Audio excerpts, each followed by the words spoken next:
Beauty may be in the eye of the beholder, but art is everywhere. Art, especially visual art, doesn't begin with a single brushstroke or the firing of a furnace or even the tap of a chisel on stone.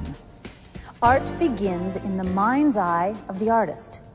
It is there that the artist can dream and create and visualize the promise of a blank canvas or a piece of metal or a block of marble.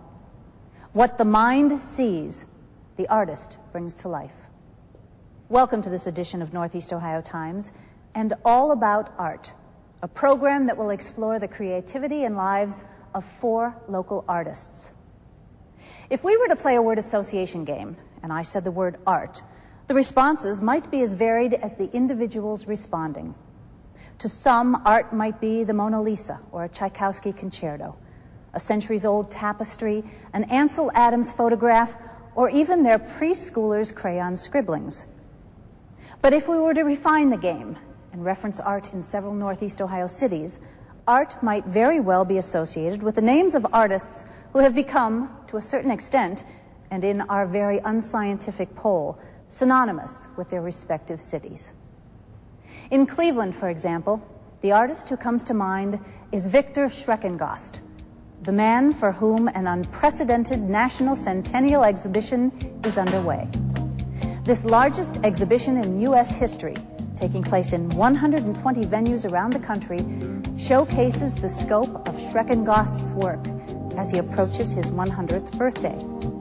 Born and raised in Sebring, Ohio, Viktor Schreckengost spent his life on imaginings and creations that have literally touched all of us, although you may not know it.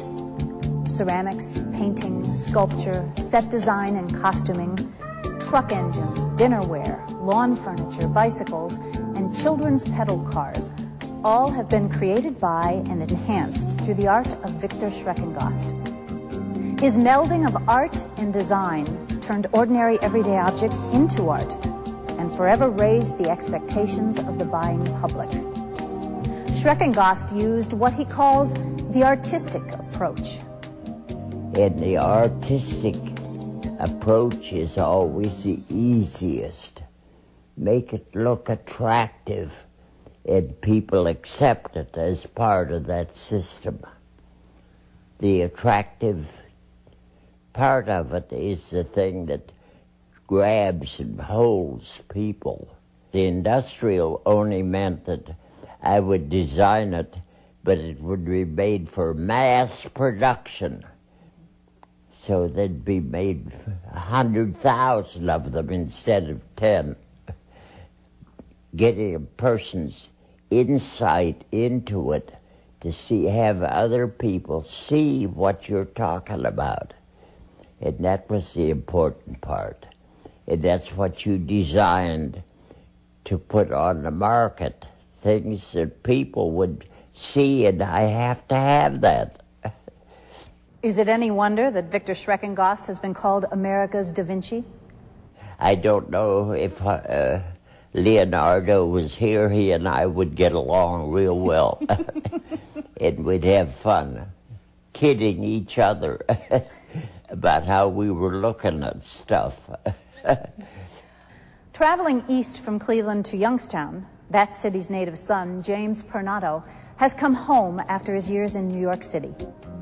In early May, the Butler Institute of American Art mounted a 25-year retrospective of his works. Titled MEME, as in a unit of cultural information, the exhibit's paintings, sculptures, drawings, and three-dimensional works make the Butler come alive with brilliant color and provocative themes. Pernotto's works are as haunting as they are original, replete with visual imagery ranging from Renaissance paintings to comic strip characters, and with themes as varied as the collapse of the steel industry, genetic engineering, and the nexus of science and myth. His art is a reflection of his Catholic upbringing as he was growing up in the shadow of Youngstown steel mills. Well, they say that the city that you grow up in, the community that you grow up in, kind of attaches itself to you like a scent. And Definitely Youngstown attached itself to me. Literally, it's been reflected in my work with subject matter. Probably not so much now as it was maybe 20 years ago. Which came first, the Christmas card or the painting? In Tom Franta's case, it was the painting, 20 of them in fact. 36 years ago, when he was already middle-aged, Canton's Tom Franta changed careers. He left a partnership in a successful sign company to paint watercolors. His work was as prolific as it was desired, and he made his living as a watercolorist. Among his thousands of paintings, Franta is perhaps best known in his hometown for Christmas cards, more than 1 million of them. These were Christmas cards that were created from his watercolors that depicted historical scenes of Canton. Most people don't think Canton has very many historic places, but there are quite a few. Some of them are gone now, like the Duberhampton is gone, and some of these various buildings are gone. But I just thought it gave a history and depth to Canton to do the various places that were either here or gone. And most of the people appreciate that and collect those. It just happened that Jim Harrington asked me to do a card for Rotary. So that's how the Canton thing started in 1982. The Christmas cards are all Canton scenes that are historic Canton scenes. So that's how the way I got known for art in Canton was because of all the Canton scenes that I did. I chose them as a subject that would work into a series that would be interesting as a group. I guess every day I get somebody either calling that wants cards or they want a poster or they want to talk about them. Back to our word association game. If I were to say Akron, the first artist who comes to mind would have to be Don Drumm. His decorative and functional work, from cookware to jewelry to sculptures large and small, is as distinctive as it is sought after. In 1960, Drumm opened his art studio near the University of Akron. Some 10 years later, he and his wife Lisa opened a one-room gallery in that location. And in the past 30 years, that gallery has grown to an eclectic collection of buildings housing not only Drumm's art, but the finest in North American arts and crafts through the exhibition and sale of works created by more than 500 artists and craftspeople. A sculptor, designer, and metalsmith, Drumm works in pewter, aluminum, cement, and steel. And he explains why his work in metals is a natural. We have to know my grandfather was a blacksmith. Not an arty blacksmith, but a real honest-to-God blacksmith who shod horses. My father was a mechanic and owned a GMC truck agency in Warren, Ohio, so I'm the third-generation metal handler. I just grew up with metals. It's strange that I got into aluminum because I had the job when I was 14 or 15 gathering up all the scrap, and then we'd take it to the scrapyard from the garage, and we'd get some money out of it, whatever. And most of the stuff were cast iron, steel, ball bearings, brass things. They're heavy. And then every once in a while I get this strange white metal that was very light. And it intrigued me. And as I went on with my career and finally graduated with my master's degree at Kent, I came to Akron and went to work for an industrial design firm that owned a foundry, and they specialized in aluminum. And I started playing with it and fell in love with this white material. All the other artists were fooling with rusty steel and bronze castings and things like this. And here I had this super light metal that was great for architectural commission things because it wouldn't pull down a wall. It was white color rather than gold or rusty color. 4 eminently talented men whose lives and works reflect their art. So how do they each describe art? Well, I think, in my eyes, art has to tell a story. I mean, to me, the painting has to have a story to tell so that when you look at the painting says something to you. When I went like to Europe, I didn't paint in the big cities. I painted in the small farms and the old places and tried to do things that would send a message to the people that were going to buy the paintings. Art could be anything. It's the way you live. It's style, you know. And I think if you live your life with a sense of style, and doing anything with style, with a sense of style, is art. Bukowski said to do a dangerous thing with style is what he calls art. And I think that's well put, you know. So I think Evel Knievel would be a great artist. It's another way of looking at any subject. It's the way it fits into the industry around itself. How does it fit? Art to me is not only expression, but it becomes a whole way of life, a whole way of thinking, a whole way of philosophizing through, in my case as a sculptor, three-dimensional objects. There can be no art without vision, and each of our artists spoke about that and about the creative process. You have to have a vision. You look at your scene. Say we're in France. You look at that scene and you have to visualize it, especially in watercolor, because you can't make any changes. So when you get the paint out and the brush out, you have that whole scene in your mind before you ever touch the paper with the paint. If you don't, you're in trouble, because you're going to have you're not going to have a painting. So it's a vision thing, that you have to visualize that and be able to visualize it before you ever do it. Well, with watercolor, the vision pretty much stays the way you visualize it, but the watercolor doesn't let you do it just the way you would want to do it. The watercolor has a mind of its own. So, and what you have to do is not try to correct the watercolor. You use what comes out is what you have. You don't try to change it. So it's partly your vision and partly the watercolor. One time I was doing a painting. I used to ski a lot.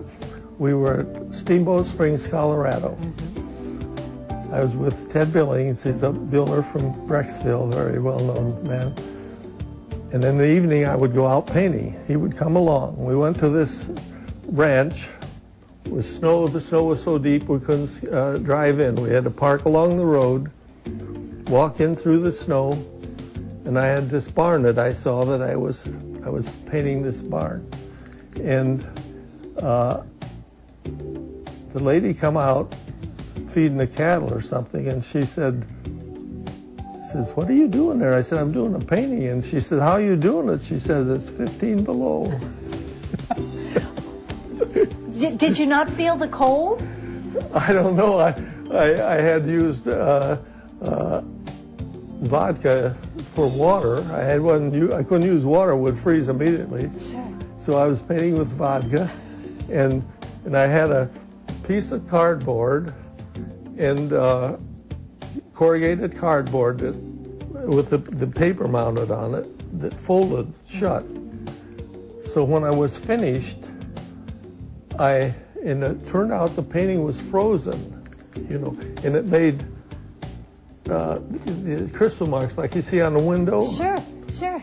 So I folded this and took it back to the room.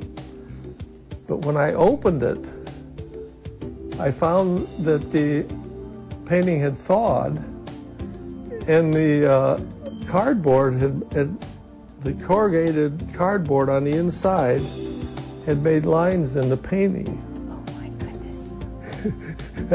I didn't do anything to it. I just left them there. It turned out to be a real good painting.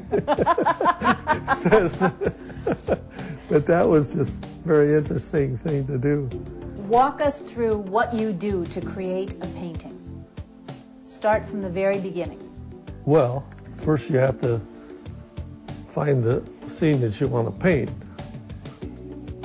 And then the way I do it, I take a piece of paper and start doing sketches. Maybe I'll do 2 or 3 little sketches. And then I take a piece of paper and do a drawing. I didn't do this on the streets over in Europe. I did the drawing directly on the paper, but now I do a drawing like this. I will do a drawing of it. Then I'll put pencil on the back of the drawing, trace it onto the watercolor paper. That's to keep from having to erase or anything on a watercolor paper, which will roughen up the paper. And then just start painting. You use water, wet the paper, start doing the sky. Most of the skies are done wet. And then as you progress, it gets drier and drier, and you start getting more of the details.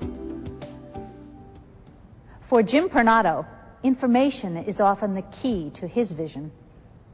Usually I'll do a lot of reading and try to take in a lot of information. I think that an artist person, I should say, is like a computer, garbage in, garbage out. So the more you take in and the more substantial it is, the better it comes out.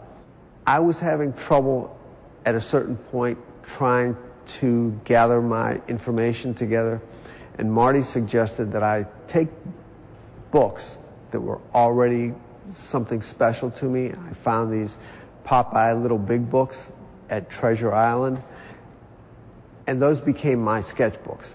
I would put things in the Popeye Little Big book. Popeye became probably a person for me that was an alter ego. You probably see in these paintings Popeye pops up from time to time.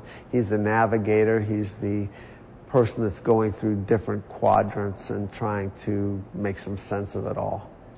So I guess I would say that the process of making the art becomes a very important part of what the art is. So I guess in that sense, the journey is more important than getting there. Than being there. Yeah. Many of the artists that we've spoken to have talked about vision and how they have a vision, and then they're able to take that vision and make it a reality through their work. How does vision happen for you? It's a multiple vision. A friend of mine told me, not too long after I graduated from school, that I was doing what we had talked about as students when we sit around and drank coffee at Kent, that I wanted to be a practicing artist rather than a teaching artist. I wanted to someday have a gallery and have a place to work out from in the studio.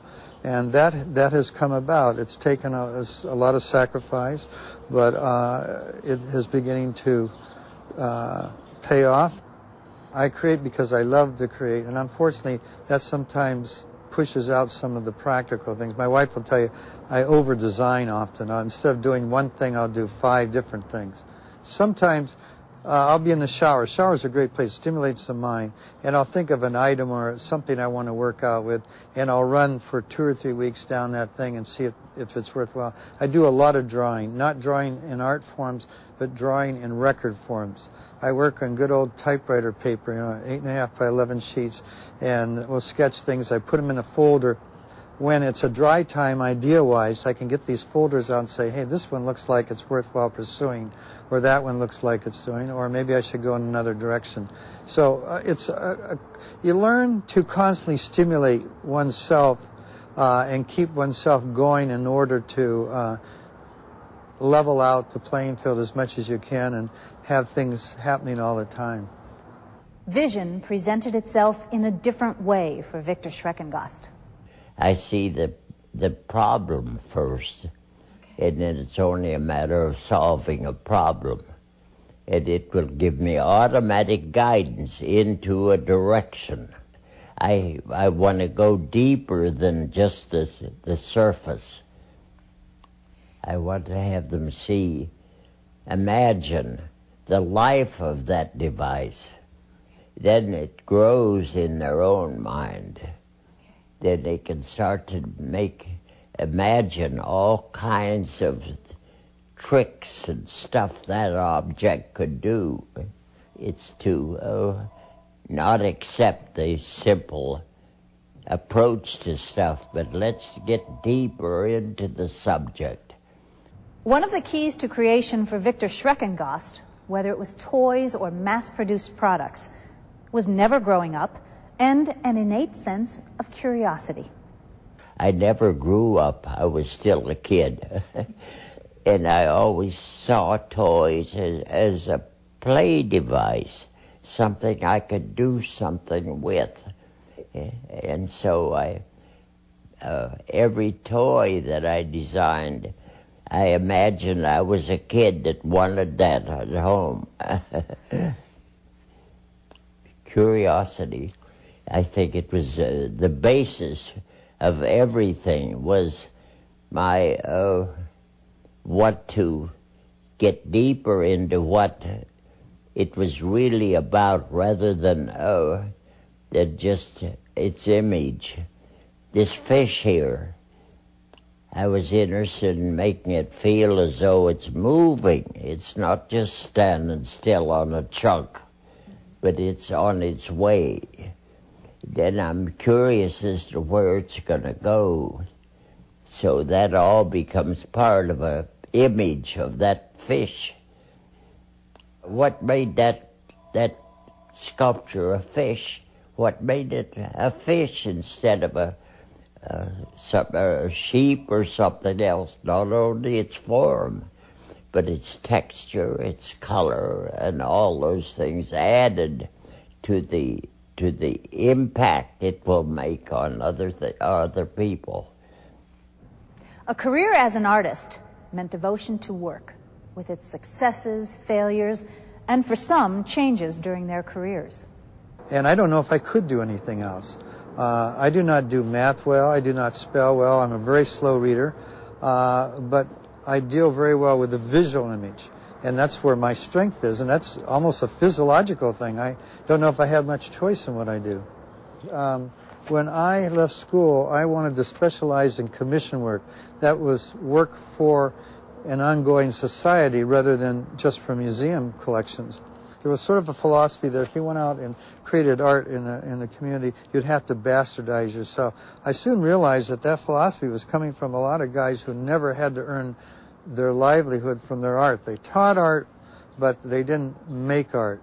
Once I got out and found that I could create and sell, that whole feeling changed. It allowed me to expand. And I found about 20 years ago, I wanted to spend less time banging on metal and more time designing with metal. And so I've found people that have facilities, shops, studios, machine shops that can do things for me that I design and give me back my finished piece. And that has worked very well for us, marketing around the country. And it expands my studio in essence. I think there's nothing more exciting than somebody wanting a piece of yours that gives you the impetus to go on and do other things. I used to do oils. I did oils. In fact, I did oils in the sign business. Mm-hmm. I used to do one oil a month for the Timken company that was 8 by 12 feet. My goodness. And it was put at the entrance to the Timken company to give for the president, Mr. Umstadt, to give a message to his employees. One time, Jack Latimer and Bill Tannehill were going to go to Lowell Ellsworth Smith paint workshop at the Canton Art Institute. And they had never done art. They knew I did art. And they asked me to go along for support, moral support. So I went down, and the class was 15. It was full. They said, you can't be in the class. We have a waiting list. This was Lowell Ellsworth Smith, and Ellsworth Smith, his father, were running this class.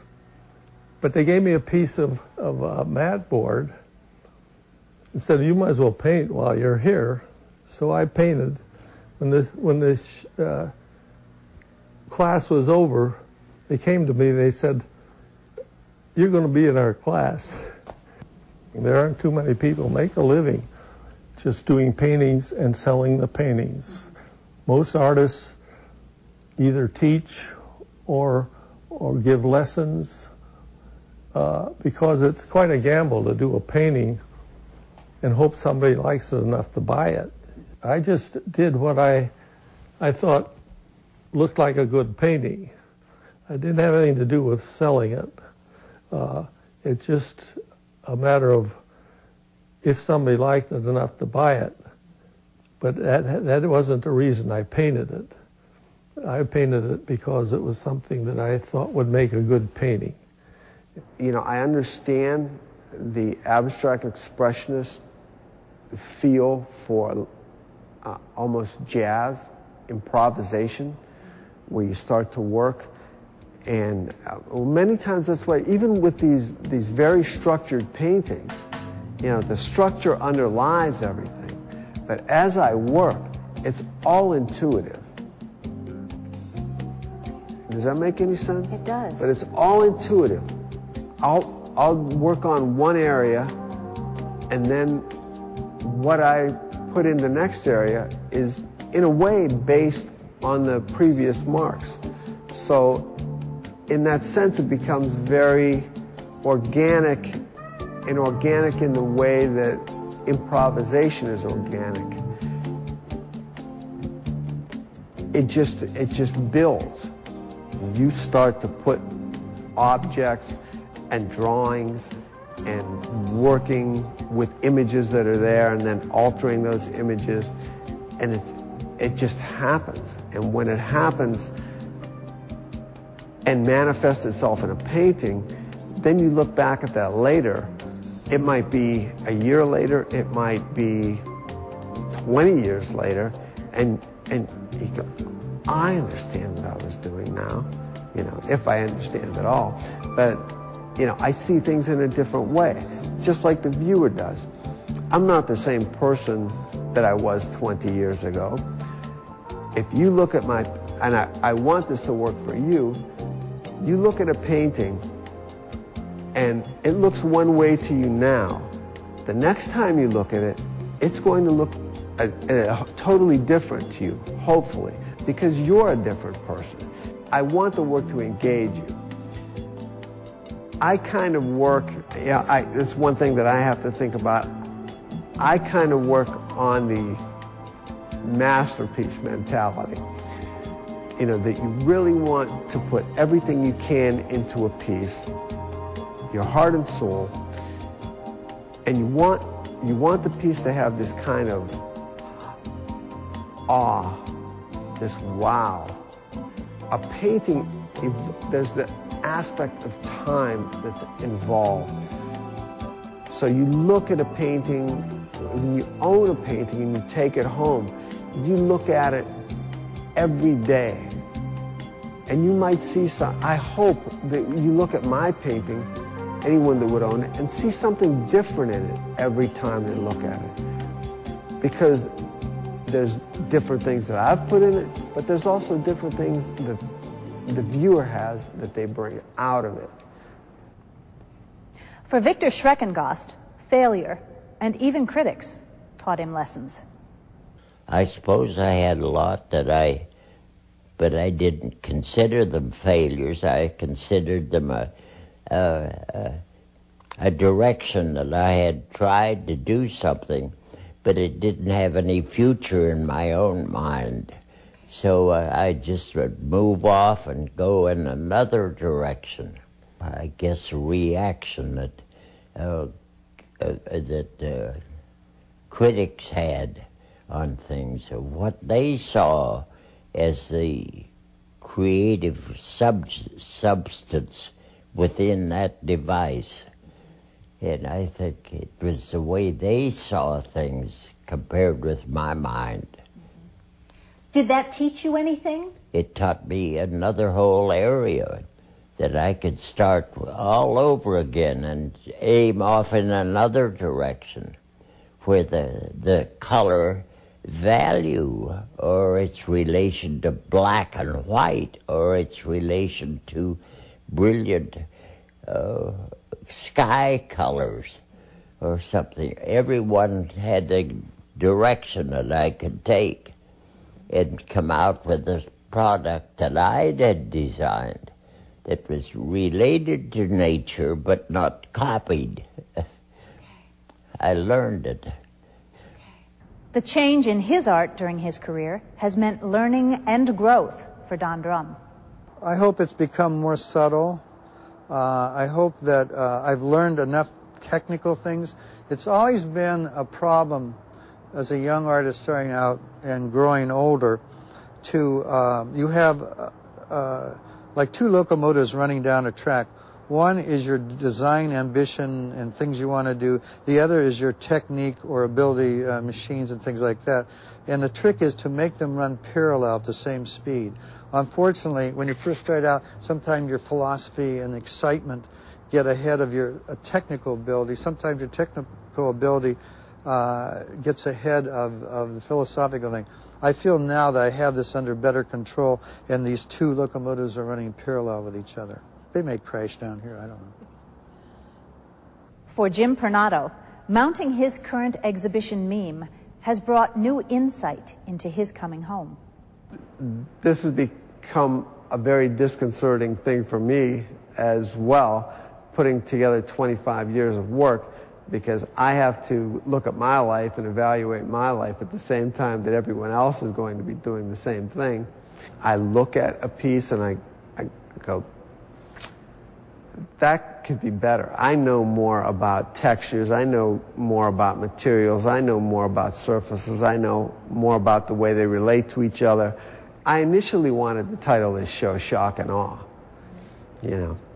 And I think those are the two qualities that contemporary art, all art throughout the ages, has had to have.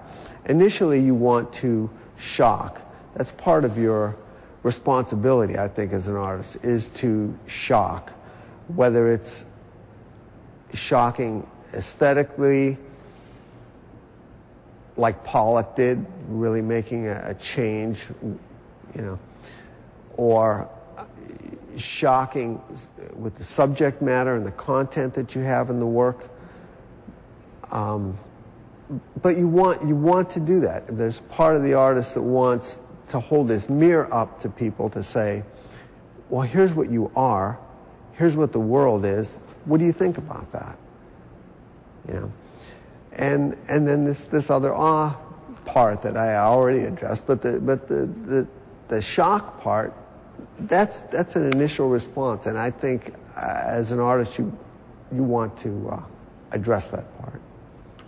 Among their collective bodies of works, our artists talked about favorites, or in Viktor Schreckengost's case, his most fun creations. Oh boy, animals. Why? Only that I could make them do anything I wanted them to do. They couldn't say no. They would go right along with me and have fun. And I mean, horses, cows, bulls, anything. We were friends and loved each other. And I would take them out into the woods just myself. And we'd have a whole day just playing around. My dad was head of the firing of the French China Company, of the bisque wearer. And he had his own crews and everything. I didn't know what clay was, except my dad would bring it home, and it would be gray instead of yellow or something. So clay was color more than anything else. I'd model all kinds of squirrels and rabbits and everything, chickens and anything. It was fun to find the difference or the basic form of bodies, and whether it had tails or no tails or draggy tails, or whether its head had a crown on top, or whether it was dragging down the sides. So I would always look for the qualities that were different from any other one. And that would be what I would model and be sure that those were the features that people saw. Do you have a favorite? Oh, gee, I don't know. I think a lot of the paintings I sold were favorites, but we had to sell them because that's how we had to make a living. I like Myers Lake real well. The Myers Lake with the horses. The carousel horses. I like that one real well. And the horses kind of dominate the card, you know. And they're kind of a thing that says the carousel was the life of the Myers Lake Park. The Courthouse Angels. Describe that card to us. What were you seeing, and what do you hope we see from that card? I've done a couple of these. I did one for Sarah Leoy. You know Sarah Leoy? She's the local judge, and she's now going to be a district, federal judge. And what she called them, the trumpeters of justice. She didn't call them the Courthouse Angels. But this one I did from up in the First National Bank building. You can see from the angle. And I just tried to do something that would show them as, different than what you ordinarily would see. We'll see, absolutely. It's always the next one. It's always that one. For the artist, it isn't necessarily walking away from a piece that you created. It's that whole process of taking an idea, going into a model form, and into a cutting actual situation where the thing is standing in front of you. And then you leave it like giving birth to a child, and you go on to the next one. So there's always that excitement ahead of time. The sun motif has become very reflective of you. And you go to homes throughout Akron, and Boy, you that see... was fun, wasn't it? It was. Yeah. But... You want to know how I got started on the sun? I do want to know Everybody asks that, and it's my fun symbol. It's not, I don't necessarily consider it my museum level. I feel that artists work in different plateaus, and I consider the sun a fun thing to do anywhere from jewelry pieces up to very large pieces. I like to tell people that when I was in school, one of the professors said one of the hardest shapes to work with is a round circle. And I began to become intrigued with it. I played with that, and suddenly it developed into a sun. I forgot the problems of working in a circle, and I got onto sun. It's sort of the thing I do when I come back from a big job from somewhere else in the country and I need something to relax to. I fool around with it, and suddenly I'm surrounded with cast aluminum suns and cement suns and cast iron suns and now some glass things. Do you have a favorite piece? Well, you realize that's like asking a parent, what the favorite kid is, right? Yes. So on that level, there are things. I guess it's when you want a favorite piece for anything, you say, well, which one would you take home, right? Okay. Okay. So the one I would probably take home is the structural painting. The larger structural painting. Okay. Jim Pernotto's work is so vivid, it cries out to be touched. I'm not supposed to say this in a museum, but, I really don't care if they touch it, I have plastic on most of the things. Things that I would probably be more concerned about are the structural paintings, because they're probably more delicate, and people would want to wiggle things until they popped off. Like, how much tensile strength does that have? Oh, throw it on the floor. But I understand that people want to touch things. I'm the same way when I go into a museum. I remember being in the Hirshhorn Museum with Sam Gilliam. And Sam is a painter, black painter from Washington. I had a studio with Sam when he was painting. Threw paint out, made very visceral, tactile surfaces on things. I remembered standing, trying to pull this one because it stuck to the floor when he was painting it. And so he was like, get on top, try to pull this off. I saw the same painting that was on the wall in the Hirshhorn, and a little kid went up and touched it, and the guard's yelling at him, and I'm thinking, oh my goodness, if he could have seen, 6 months ago when we were trying to peel this thing off the artist's floor, Standing on it. Right, standing on it, doing that, right. Kids usually love my work, and the parents are shocked and really upset that the kids love the work. Why? Yeah. Because, I think kids love it because they are responding on a very visceral level. They don't have all the preconceptions.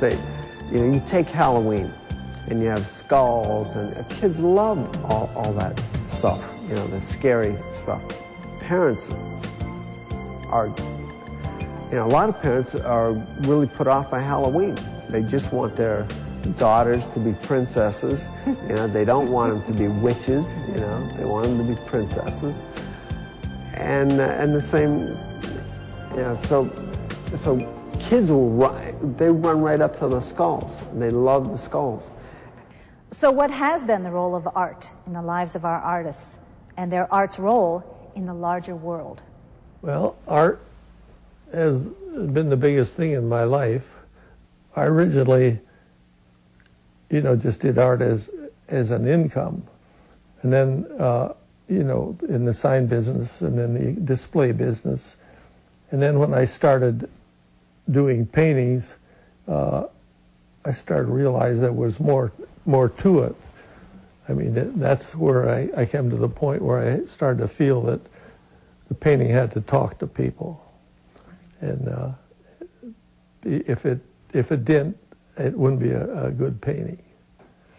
What kind of feeling is that for you, to know that something that you have created touches someone? Oh, I enjoy that. That's very nice. Very, very nice. I mean, I do a lot of paintings, when they're presented, the people cry and that kind of stuff. It's really a very pleasing to know that I've done something that people appreciate like that. I think a society needs to feed its soul as well as feeding its mouth. And to me, I feel almost like a preacher or a priest that what I'm doing is a holy thing. I feel that contributing as an artist is much more than just making a living or living out of that. And I say that with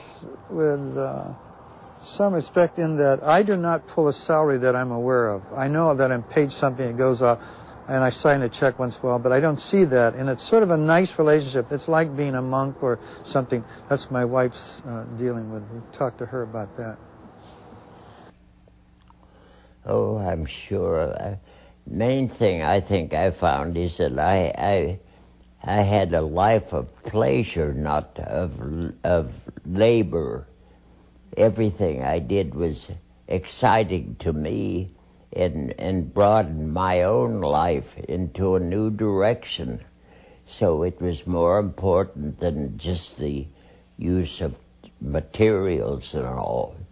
I think it extends beyond our normal thinking of things. It develops our imagination. So we can imagine things that are way beyond our normal ability to build. We can extend way beyond that normal limit by imagining things. Let our mind do it. Is that crazy? I think I'd like people to take away from my work a sense of possibility. Not only what's possible for me, but mostly what's possible for them. I pretty much chose what I want to do. Nobody asked me to be an artist. That's a decision that I made, and I realized that I have a calling, if that's what it is, a mission, and so you just go with it. If that's what you choose to do, you have to give 100% and just do that. It's the way it is. There's no turning back. And so I just guess I just went head first into this, and there's no turning back. And it's all seemed to work out. Art may in fact be all around us. But in our world, the vision, creativity, and talents of these four men have given all of us not only a more art-filled, but a much more beautiful world.